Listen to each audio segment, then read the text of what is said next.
অঙ্কুর, আপনাকে ধন্যবাদ। আপনি যেমনটি বলছেন, এই মুহূর্তে রয়েছি জাহাঙ্গীরনগর বিশ্ববিদ্যালয় এবং ডাব্লিউআইসি যে লেকটি, সেই লেকে কিন্তু আমরা দেখেছি যে পাখি, অতিরিক্ত কুয়াশা এবং লেকগুলো দূষণের কারণে কিন্তু পাখির যে অভয়ারণ্য হিসেবে যেখানে 26টি ছোট বড় যে লেক, সবগুলো লেকে কিন্তু উন্মুক্ত করে দেওয়া হয়েছে। কিন্তু পাখি কিন্তু অতিরিক্ত শীত এবং পানি দূষণের কারণে পাখিগুলো কিন্তু দিন দিন হারিয়ে যাচ্ছে এবং চলে যাচ্ছে, এরকম অভিযোগ করা হচ্ছে।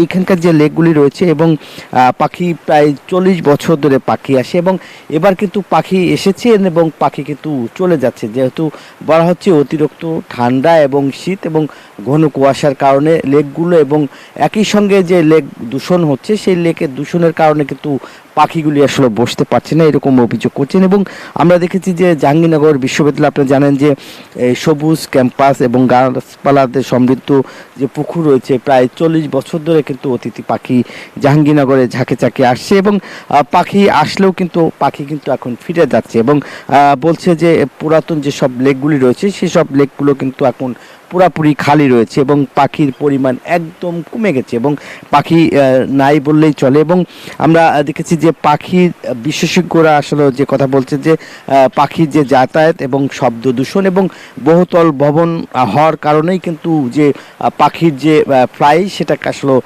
করতে পারছি না, যার ফলে ফ্লাই করার জন্য যে উঁচু উঁচু যে ভবন তৈরি করা হয়েছে জাহাঙ্গীরনগর বিশ্ববিদ্যালয়, এবং সে কারণেই কিন্তু পাখিগুলি ফ্লাই করছে না এবং পাখিগুলি না থাকার কারণেই কিন্তু হতাশায় কাজ করছে এখানকার যারা পাখি প্রেমী। তারা আসলে বলছেন যে যেহেতু জাহাঙ্গীরনগর বিশ্ববিদ্যালয় শীতের শুরুতেই কিন্তু অনেক পাখি আসে এবং এছাড়া ভবন বেশি হয়, উঁচু হয় এবং পাখির যে হুমকিতে পড়েছে এবং পাখিগুলি আসলে স্বাভাবিকভাবে চলাচল করতে পারছে না, এই কথাই বলছিলেন এখানকার সচেতন যারা মহলের লোকজন রয়েছে। এবং তারা কিন্তু বলছেন যে গত কয়েক বছর ধরে কিন্তু পাখি নিয়মিত ক্যাম্পাসে দেখা যাচ্ছে না আগের মতো এবং ঝাঁকে ঝাঁকে যেখানে পাখি, আমরা গত 1 মাস আগেও এই লেকে কিন্তু প্রচুর পাখি ছিল, কিন্তু অতিরিক্ত শীত এবং দূষণের কারণের কথা আসলে বলা হচ্ছে, যার ফলে পাখি এখান থেকে সরে যাচ্ছে। এই ছিল আমার কাছে জাহাঙ্গীরনগর বিশ্ববিদ্যালয়ের সর্বশেষ পাখির খবর।